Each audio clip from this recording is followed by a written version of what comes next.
thank you very much for inviting me. I'm honored and privileged, and the honor and the privilege is magnified multiple times yesterday as I got to tour the Glenwood program and see the staff in action. I was very impressed with the quality of their, not just their professionalism, but their capacity for human interaction. It's really quite extraordinary. I'm delighted to be part of it, at least for a day. Let me introduce myself a little more personally. I'm a child psychologist, but I don't have any children because I don't want to mess up any of my theories with real facts. And I just don't care, frankly. I really don't care whose turn it is to ride up in the front seat of the car or press the elevator button. And these are things that are very important to children. I do care, however, that the toilets in my house be flushed immediately after they're used, and these are things that are unimportant to children, so we have a little problem right there. I don't like to touch poop, and parents have to, so we got a problem there. I don't want to be anywhere near spit up, and parents have to be, and so we got a little problem there. And I don't like to be around crying, and parents have to be, and so there's a problem there. And I don't want to ever have to play slapjack, crazy eights, and hide the bunny all day to please a 2-year-old, and that's something a parent would have to do. So probably thinking, well, this guy doesn't like children. No, that's not true. I'm just making light of something that's really not funny. A man my age doesn't have children, means he's never going to have children. So I'm sort of in touch with all I'm going to miss out on. I'm never going to cuddle with my kids. And I'm going to miss out on all the firsts. I'm not going to be there for the first step, first word, first poop in the potty, first day at school, first time on a bicycle, first date, first communion, none of that. I'll never have anything like that. I'll never stand in the doorway of my children's bedroom as I watch them slumber and revel with my wife and what we've created. I'll never have that experience. I'll never hang around with little people who look up at me adoringly. I'll never get to hang around with little people who think everything what I say is true, and want to be like me. I just never going to know what that's like. And that's what I try to get across to people that work for me that don't have children and that work with children and their families, is they really can't know. You can't know what it's like to be a parent, to know that level of responsibility unless you actually are one. There's lots of stuff we can help them with, but one of the things we can't do is say that we know what it feels like to be them.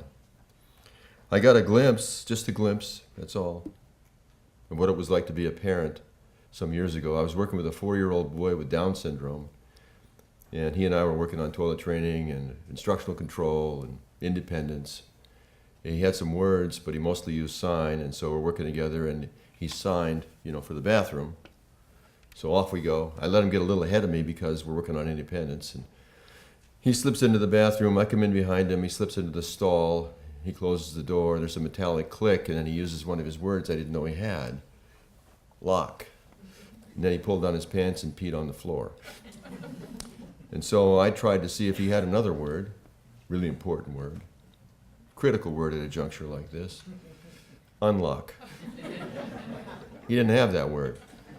So I jiggled the door to see if it would open uselessly, and it scared him, and he started to whimper. I tried to climb up over the top. I didn't fit. Now he's crying because I really scared him, and so I jumped down. And that's when I got my glimpse of what it's like to be a parent. Because I looked around, I realized I'm the only one in here.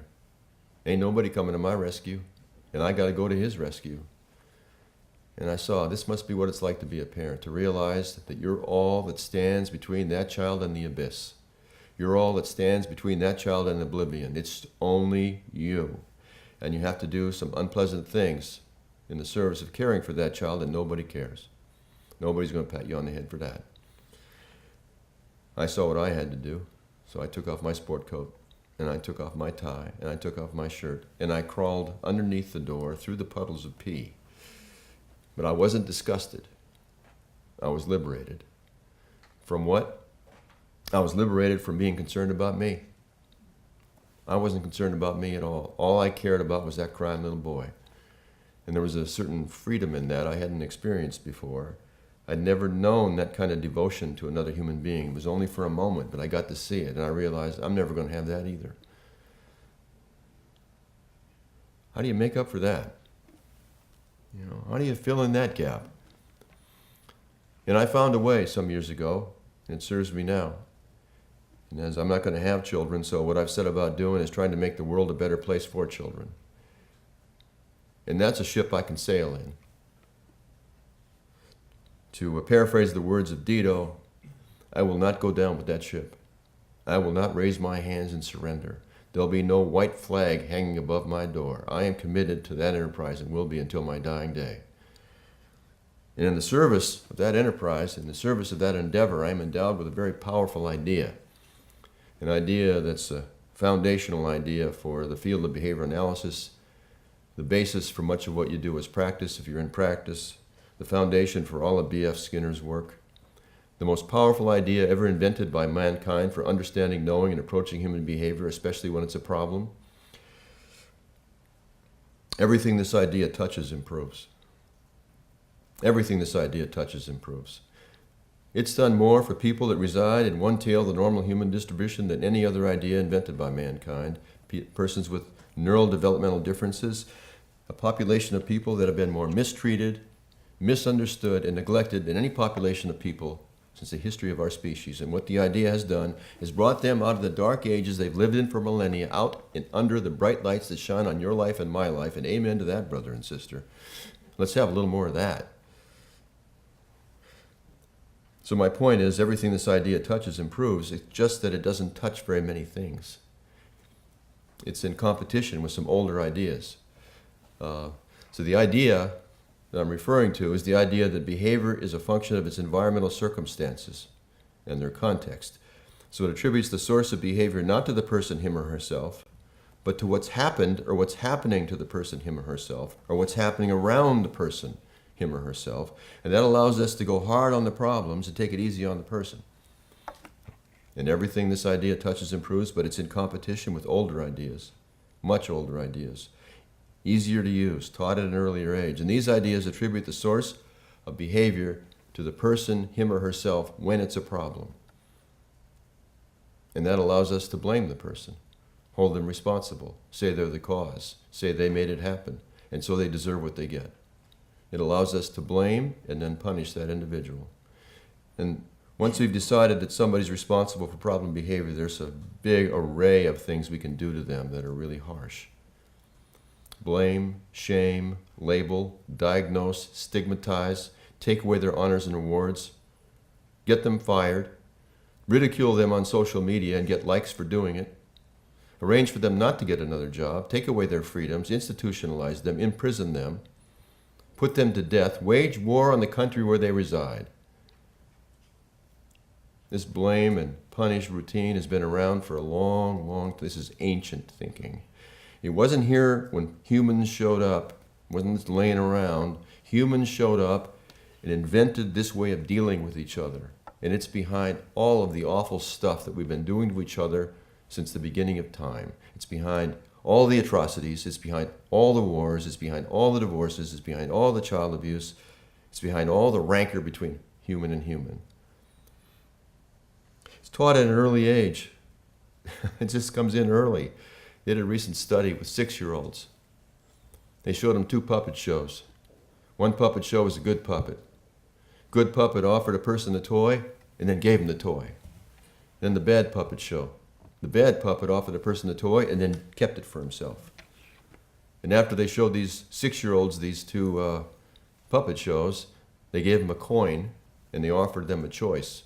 You can use the coin to exchange for a sticker, or you can use the coin to exchange to watch the bad puppet get punished. And all the 6-year-olds turned in their coin to watch the bad puppet get punished. So somewhere in there, we're teaching these kids this is how to deal with people. But they did the same study with 4-year-olds. And the 4-year-olds all turned in their coin for the sticker. So somewhere in there. But that's really early in life to learn this idea. The new idea, the one I'm advocating for, it's taught late in life. I first learned about it in graduate school. Most people don't learn about it until they get to college, if then. And very few people actually learn about it. But like I say, everything it touches improves. But another reason why it's a challenge is it's hard to use. You can't see the circumstances. You can see the person, they're standing right there. But you don't know what's happened to that person. You don't know what's going on in their life. All the things that are impinging upon them, it's really difficult for us to ascertain what that stuff is. But we can see them fine, and so we can blame them. And I know all about the idea, and it's hard for me to use. It's a challenge for me. I'll give you an example. I was up in Canada not long ago. I was doing a workshop for parents of children on the spectrum. Before I started to speak, my host came up to me and said, some of the parents in the audience are going to be a little frustrated and angry, not with you, but because they're not getting any services. Because up in Canada, services are free, but the demand for them is so great that there's a waiting list. And so some of these parents are on that waiting list, and they're frustrated and angry. And they said at least one of them tended to be pretty hard on speakers, but they reassured me they didn't think she was going to come. So I'm up on the stage, I'm strapping on my microphone, and one of the hosts comes up and goes, "Pink sweater, pink sweater." Okay. So I say to the audience, please hold your questions until the break, thinking that'll handle it. I talk for about 2 minutes, and a pink sweatered arm shoots into the air. And I call on her, and she asks me a question that has nothing to do with what I'm talking about. It only has to do with her agenda. I think to myself, she'd being real selfish here, but I answer her question patiently. And then I again ask the audience to hold their questions till the break, but she does it 2 more times. Both times, the questions had nothing to do with what I was talking about, had to do with her agenda. And I really think she's selfish. And then she did it a 4th time. The first 3 times, I was very patient with her. The 4th time, I was dismissive. And she left at the break. You know, it says in the Bible, be kind to strangers. You never know when you might be entertaining an angel. But it doesn't say anything in there about what they look like, or how to determine who they are or what they are or where they are. I don't know. I didn't know what she was. I couldn't tell. And I certainly couldn't see the circumstances of her life from where I sit or where I stood. But now I know. Now I know. She was a single mother. Right there is a sacred being. She had 2 kids on the spectrum, both of them profoundly delayed. She's getting no services. The only shot she has at getting services is come to these workshops and pester the speaker for answers to her questions. That's not selfish. She's willing to look bad in front of all those people and me just to get a little something for her kids. That's not selfish. To me, that's angelic. I just couldn't see it. I got a PhD. That endows me with the capacity to take a particular and turn it into a generality very easily. Anything she said to me, I could have made relevant for everybody in that room. I could have made her queen for a day. That's not what I did. I blamed her and I dismissed her. This is an old way of thinking. It's an ancient way of thinking. It causes trouble almost every time it's used. There is a new way of thinking. It's what I'm advocating for. So it's done wonders for persons on the spectrum through EIBI, an empirically validated treatment. When applied early enough and intensely enough, it can eliminate all the symptoms of autism. Who ever heard of such a thing? What I want to do in this talk is go on a little forward march with it and show what else it can do. The mission I'm on here is just to advocate for the idea and demonstrate its potency, that's all.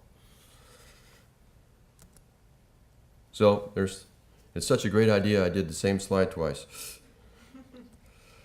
So here's a little bit, some signs of progress from treatments that have been informed by the idea. Obviously, the EIB has been derived from the idea, the circumstantial idea. These other conditions have treatments that are informed by the idea, and the treatments for these conditions are all the most empirically supported treatments for those conditions. So there's some signs of progress there.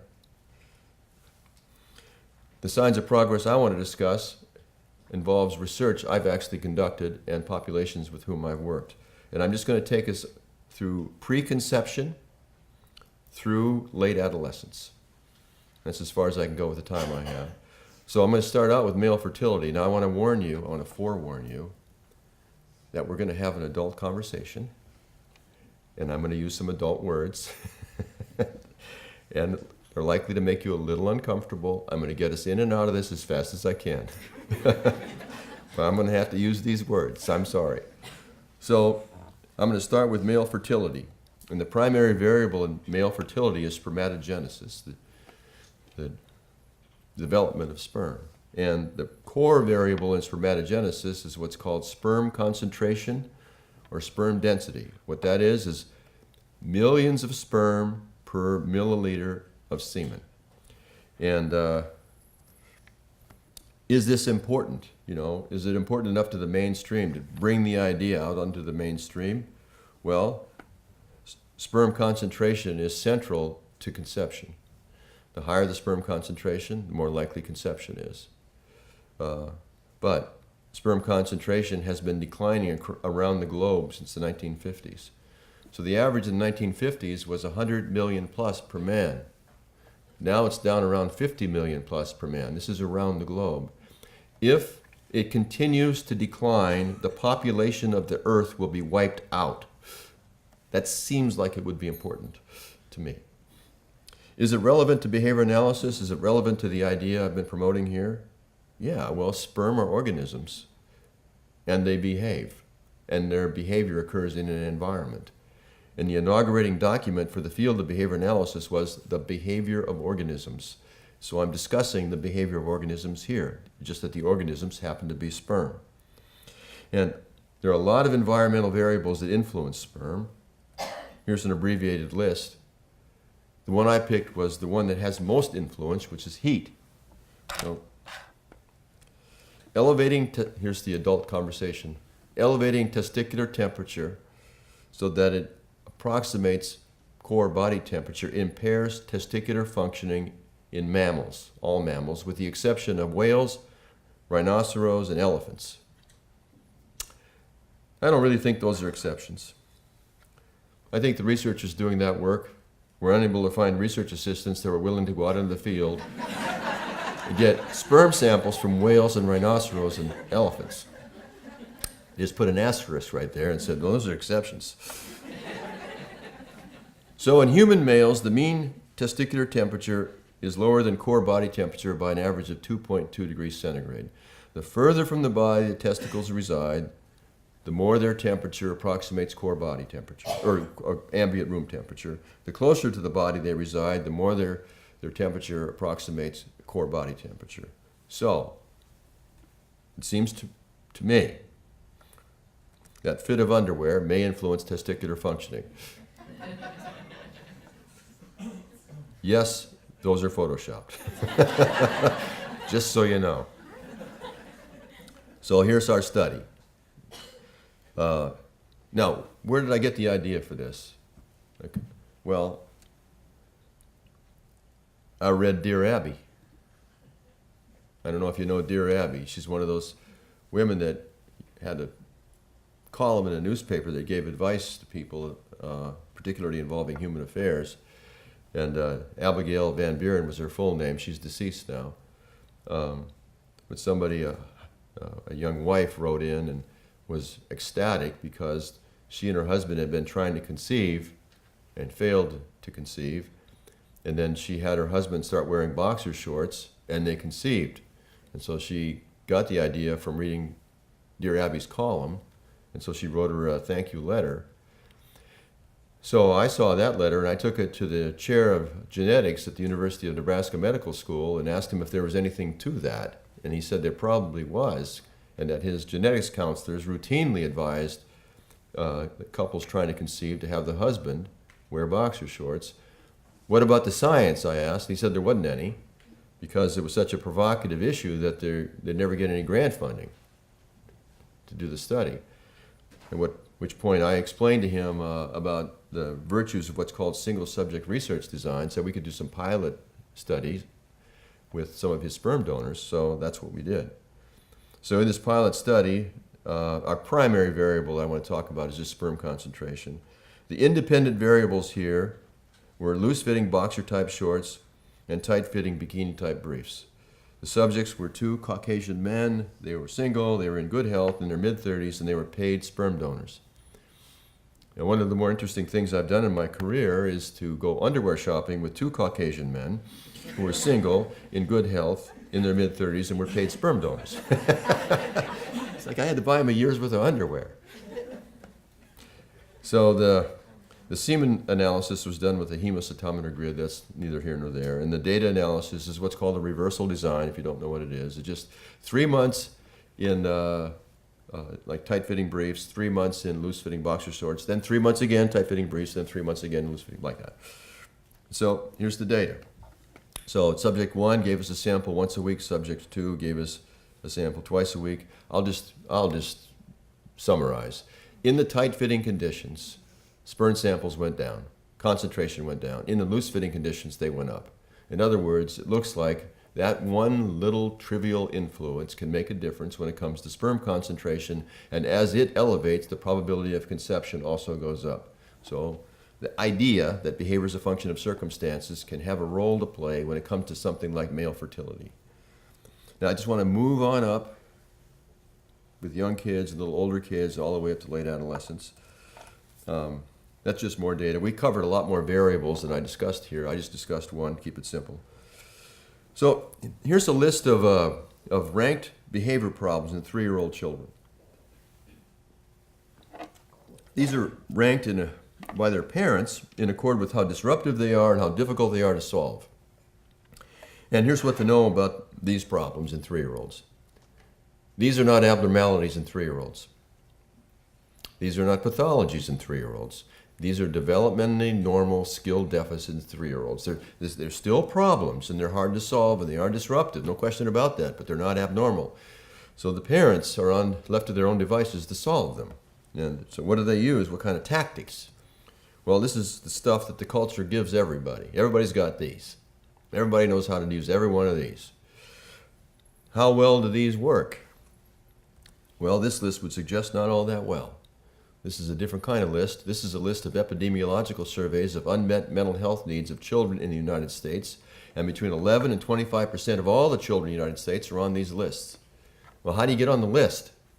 You get on the list by having one diagnosable mental health problem for which you're receiving no services. This, ladies and gentlemen, is what's known as a market, and completely unserved. So, if you want to expand, say, Glenwood services, this is one potential place you might look. I picked out a problem that's kind of plagues parents early in life. Toddler misbehavior. Now, you may, if you don't have kids, you may be asking, what kind of behavior problems would a toddler have? Well, I'll tell you, here's one of them. They got a little job description, and on it says, find danger, get into it. You want to buy a house, and you want to have it inspected to see if it's dangerous. You don't need to hire an inspector. Just rent a 1-year-old. Just release them into the house. They'll show you where the dangerous spots are. So I ended up having to work with some teenage mothers at the University of Kansas who had their 1-year-olds taken from them because of allegations of abuse. And they had to work with me to get their kids back, go through a parenting program. Before I met them, I thought I didn't think I'd like them very well. I thought they'd be like, I don't know, selfish and irresponsible and not care about their kids. I couldn't have been more wrong. These were lovely young women. Lovely in the emotional, psychological, spiritual sense. And they loved their kids. They just didn't know what they were doing. They were so young. And the thing that really got them into trouble was their kids would get into danger, and they'd try to teach them not to get into danger, and it would infuriate them when they kept doing it. And so they ended up going overboard and smacking their kiddo and leaving a mark. But let me give you a scenario. So teenage mom's like at the sink doing dishes, and her little one's right down below her playing with Tupperware. Perfectly handled, perfectly safe. What do you think mom gives the kiddo playing with Tupperware right there, perfectly handled, perfectly safe? Nothing. Kid's handled and safe. So mom does the dishes. Then the kiddo wanders over, gets bored with the Tupperware, wanders over to the stairwell into the basement. Mom quickly runs over, picks the child up, "No, honey, no," and gives the child something interesting to do. So the child does the interesting thing and then gets bored with it. While doing the interesting thing, they get nothing. Then they wander over to the stairwell again. That's where the action is. You get 3 or 4 iterations of that, and then the mom is getting infuriated because the kid keeps going over to the stairwell, and I keep telling him not to go to the stairwell. I give him something interesting to do, and why is he doing that? Leaves a mark. Takes her child to the pediatrician when she's supposed to go. The pediatrician finds the mark, takes the kid, or makes the call, and the kid gets taken. Now they got to work with me. Simple intervention, really. That's why I've got this playpen here. I visited their homes. I brought a playpen, and every time the child went to a dangerous place, we just picked them up, said no, put them in the playpen, and left them there until they stopped fussing. And there you can see how much it tortured them. Look at that poor guy. He's mugging for the camera. I mean, this is all kind of set up. Anyway, they would cry in there, and then as soon as they were done fussing, we'd pick them up and put them somewhere near something dangerous. Now, why would we do that? Because repetition with contrast is how learning occurs. One trip to a playpen is not going to transform the behavior of a 1-year-old. But a bunch of trips locked in the lesson, and they'd start to veer away from the dangerous stuff. When they went and played independently someplace safe, I had moms go to them and play with them. So we got 2 kinds of training going here. And I just want you to know I have data. I'm not going over my data. So I got data to support what I'm saying. Program worked exceptionally well. These are published in Java. Let's move up the scale here to bedtime problems, which bedtime problems are an epidemic in typically developing children. Up to 50% of all typically developing children have bedtime problems. You go over to the spectrum, it's 70%. Extraordinarily prevalent problem. And there is a solution to the problem, and it works every time it's implemented well. It's called extinction, or ignoring them when they're crying out and calling out from the bedroom. 4 or 5 days, problem goes away. So what's the big deal? Nobody will do it. That's the big deal. It just isn't acceptable for these folks to listen to their kid crying for hours at a time when they could go in. So we need something else. So we integrate ignoring or extinction with what I call a bedtime pass, and it's worked exceptionally well. Now, how does that work?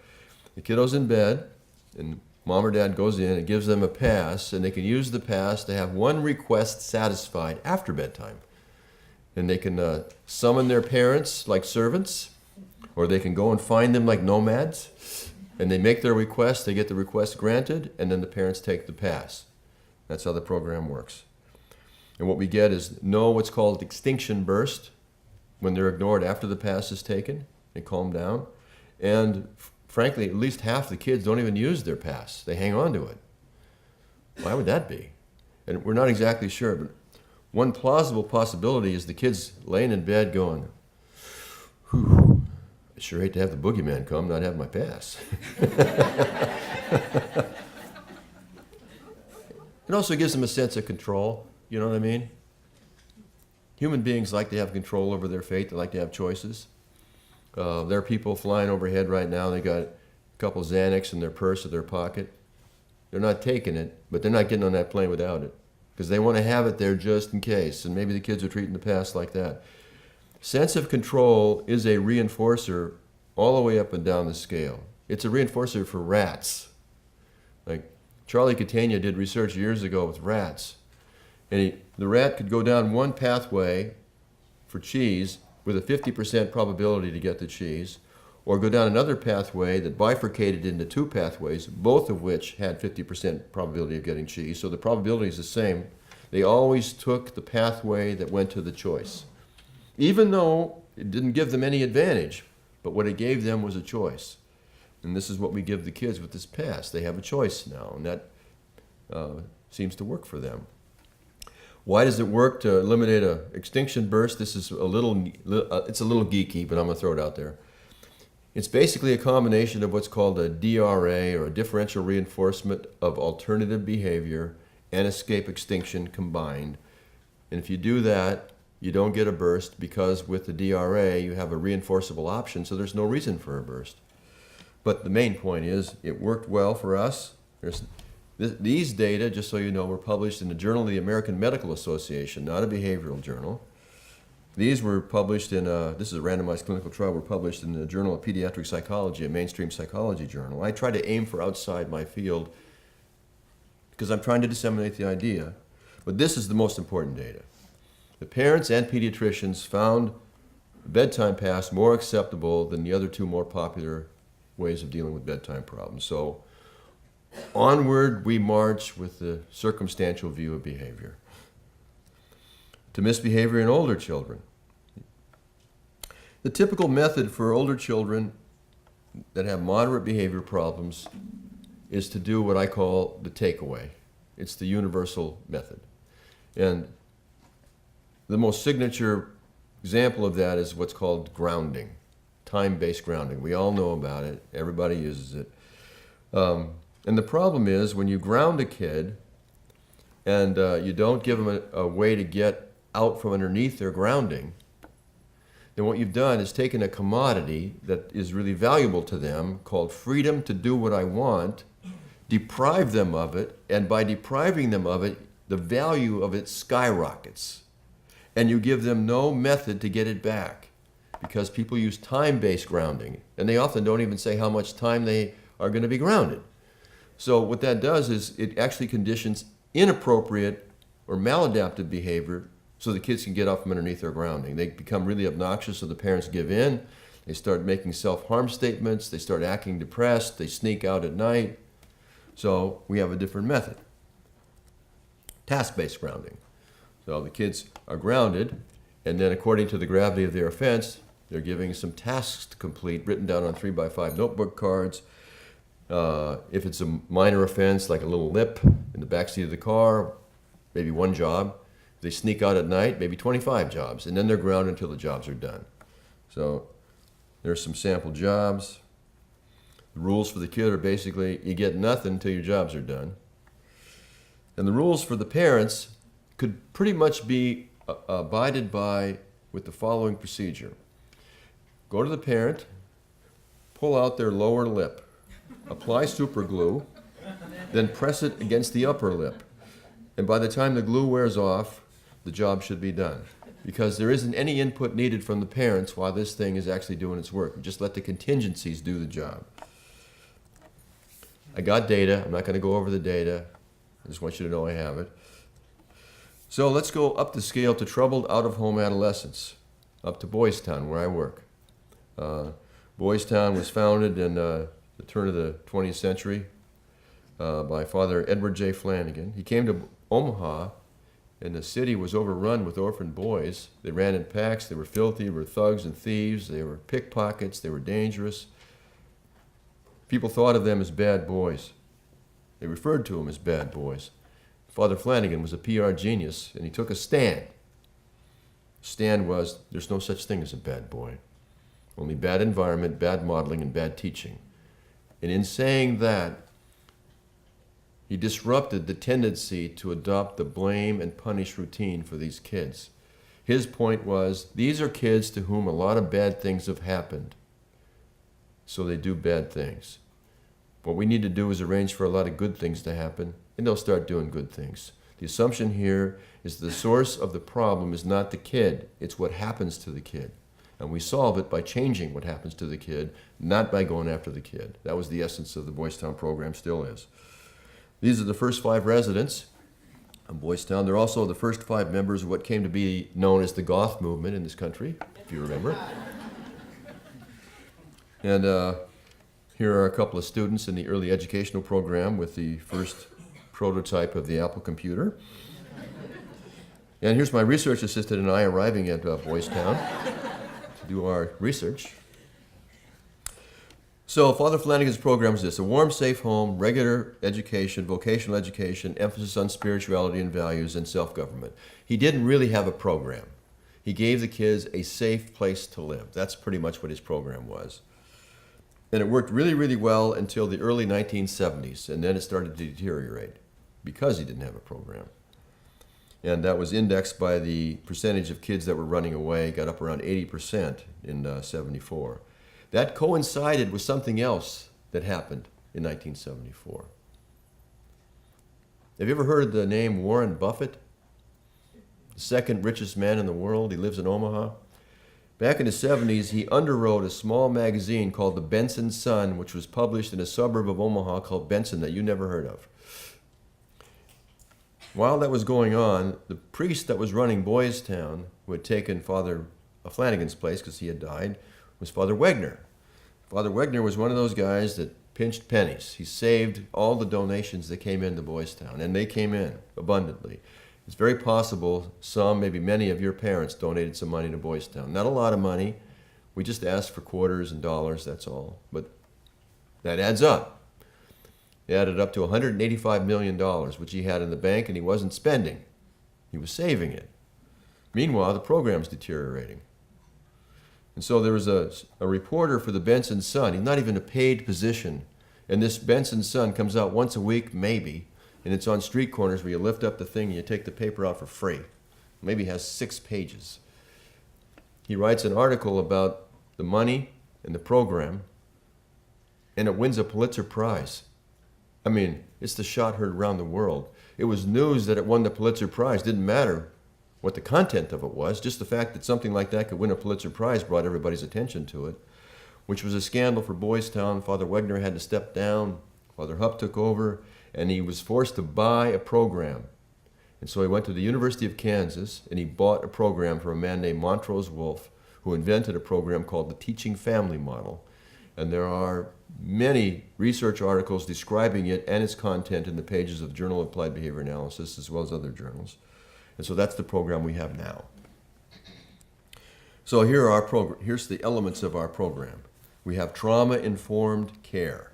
The essence of trauma-informed care, which is the current zeitgeist everywhere, is safety. If you were to come visit me and you stepped on the campus, Boys Town, you'd be on the safest patch of ground in Omaha. And yet you'd be surrounded with more thugs, thieves, robbers, and murderers than you would be anywhere else in the state of Nebraska unless you toured our prison. And yet there are no walls, there are no fences, there are no locked doors, there are no security guards, and we are not trained in gentle takedown procedures. There's also no crime. There's no assault, physical or sexual. There's no robbery. There's no theft. There's no alcoholism. There's no drug abuse. Our police, we have a police department because Boys Town is a city. They don't have anything to do. I've never seen a fight. All the years I've been there, I've never seen a fight. Now, that doesn't mean we don't have them. We have them, but they're so rare, you're lucky to see them. So, how's that possible? Well, it's possible because of the circumstances of our program. These kids, they're no cupcakes. These kids are so difficult that all of them were expelled from their own homes. They're so difficult that all of them were expelled from their own schools. They're so difficult that most of them were expelled from their communities. They're so difficult that many of them were expelled from their states and sent to us for care. They come from inner city Chicago, inner city LA, inner city Detroit, inner city New York. On our campus, though, they're transformed human beings. There's a guy named Jim Carr. He's the head of what's called the BCBA. It's a certifying agency for behavior analysts. He came to visit me, and I showed him the campus, and I took him over to our field house. We were parked out in front. The football team's getting off practice, and they were in street clothes. These are some big boys, and it's an ethnically diverse group. And they came out and they swarmed my car. I got a really nice car. So I rolled down the window, and they asked me a question. They said, "Can we wash your car?" I said, "Jim, this is Boys Town, baby." Because if the same thing would have happened in the community they came from, and I rolled down my window, they wouldn't be asking me if they could wash my car. They would just take my car. But our environment transforms them into that kind of a thing. It's a home-style setting. I'll show you a home. There's 6 youth per home. There's a comprehensive token economy. I'll talk a little bit about that. There's an emphasis on social skills. Let me give you an example. Let's say you come to visit. I'd want you to go to dinner in one of the homes to see what it's all about. You go to the door of the home, knock on the door is open, there's 6 kids, all dressed nicely, a little awkward, and they each stick out their hand, introduce themselves to you, look you right in the eye while they do so, ask you your name, and then they ask you a question. Then you all go down to dinner. You're probably wondering, what are we going to talk about? We've got nothing in common. You sit down, and all of a sudden, currents of conversation start to swirl into a friendly eddy all around you. Now, how's that possible? It's possible because they're trained to ask a follow-up question based on your answer to the question at the door. That's a social skill. And it's all that's necessary for the ingredient for a nice dinner time conversation when you have a guest. There's lots of other examples. Emphasis on education. We have our own schools. Youth self-government. The kids participate in their programs and their developments. A research-based model, accountability at all levels. Focused on promoting skills and health versus eradicating pathology or mental illness. This is very tricky. I run an APA-approved internship. I get 9 interns every year. I also have postdoctoral fellows. They think they're coming to do therapy for our kids. They do counseling for our kids, but the therapy for our kids is not done in a one-on-one session in a therapy room. The therapy for our kids is living at Boys Town. That's the therapy. They come from an abnormalizing environment, and that abnormalizing environment promoted abnormal behavior by social norms.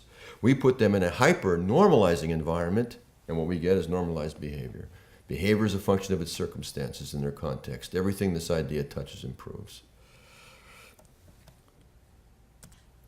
So here's our token reward system, very briefly.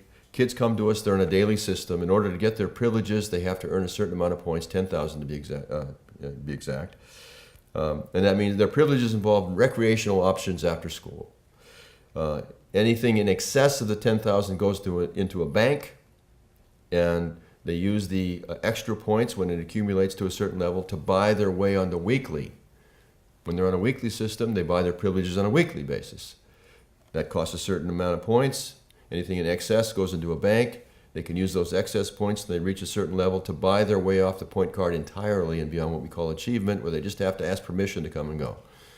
So we're moving them towards a normalized role in our little community. Negative points go away, so we don't let kids go in the hole. If a kid hasn't earned their privileges, the family teachers with whom they work and live go out of their way to give them opportunities to win those points back.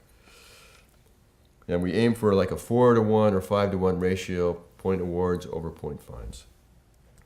And we give all the kids a therapy elephant. It's turned out to be really good for us. Getting the elephant certified, of course, is a challenge, but it's been very, very worth it. The impact that it has on the emotional and social development of our kids. It's for the kids. It really is. Boys Town today, doesn't that look like a rough crowd? That's not what they look like when they showed up, by the way. That's the city, because Boys Town is a city. That's one of the homes. They're almost as nice as those new homes at Glenwood. I went to one of those homes yesterday with Paul, and nobody was living in it, and I was going to go to the Hilton Garden Inn to stay. I was just like, Paul, why can't I stay here? It's not good. My hotel room's not going to be this nice. Here's one of the couples. Ordinary people. Yes? No. These are magicians. These are magicians. You got to see them in action to know what I'm talking about.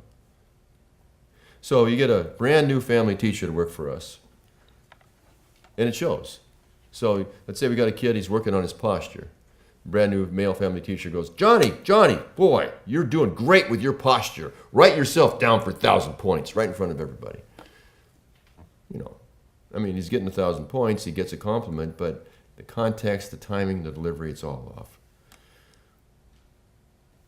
John Reel, how would he do that? Hey, Johnny, come on over here. Wow, man, I was looking at you just now. Man, you look strong. You look really strong. I don't know what it is. I know you're working on your posture. If that's it, man, it's working. Write yourself down for 1,000 points. Great job, man. Entirely different deal.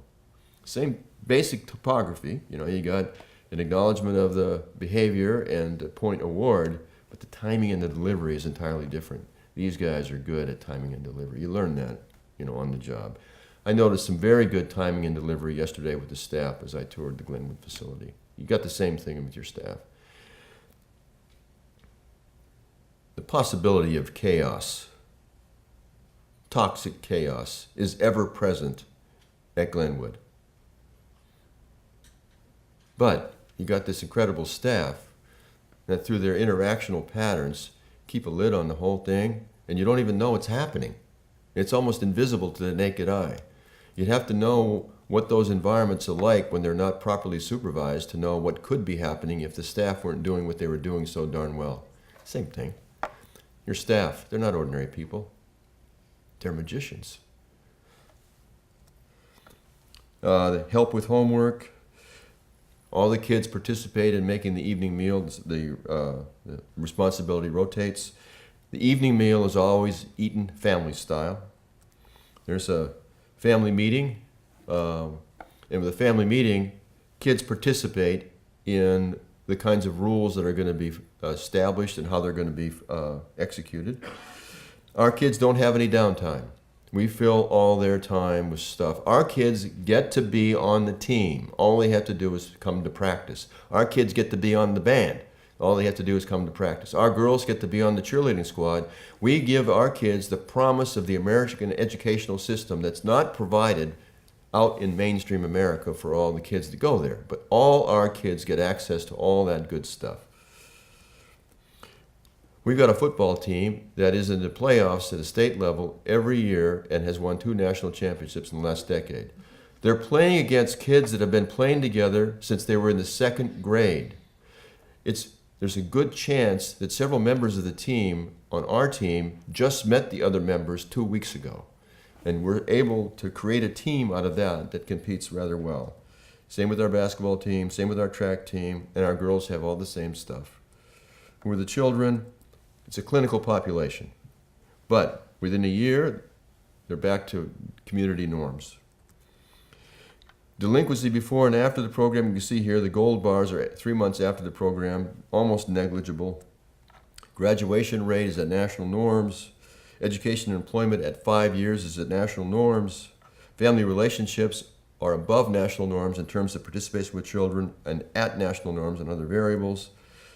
When kids come to us, they're on a mess of drugs. We tried to get them off the drugs, so it's down around community norms. And I'm going to go through a bunch of graphs here. You don't need to follow the graphs. Like I say, I got data.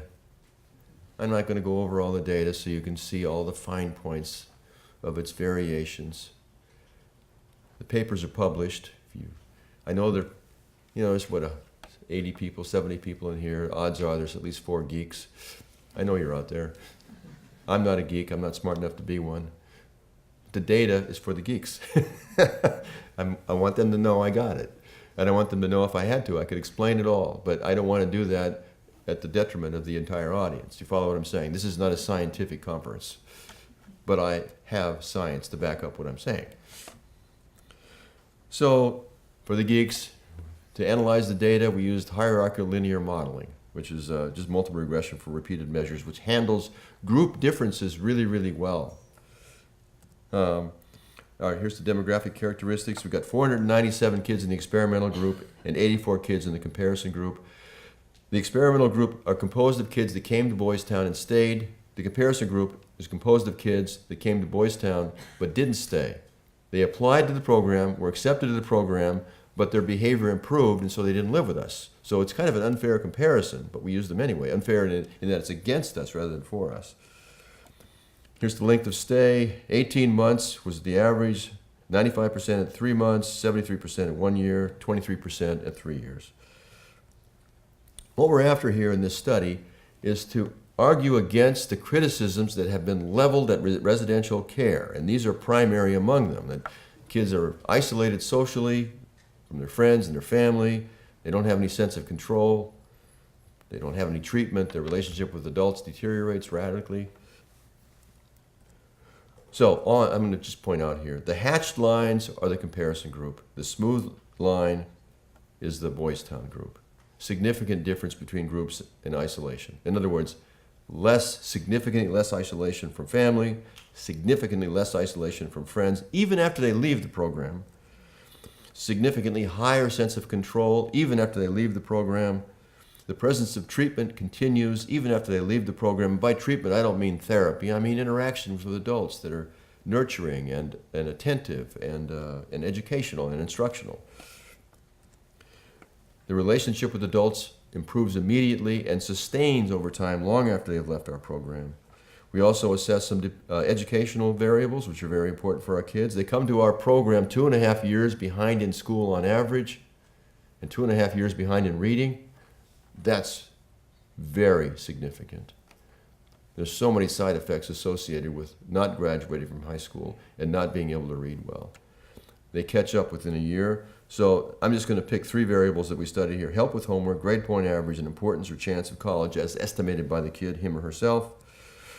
Help with homework skyrockets when they come to us, and they continue to get help with homework after they left our program.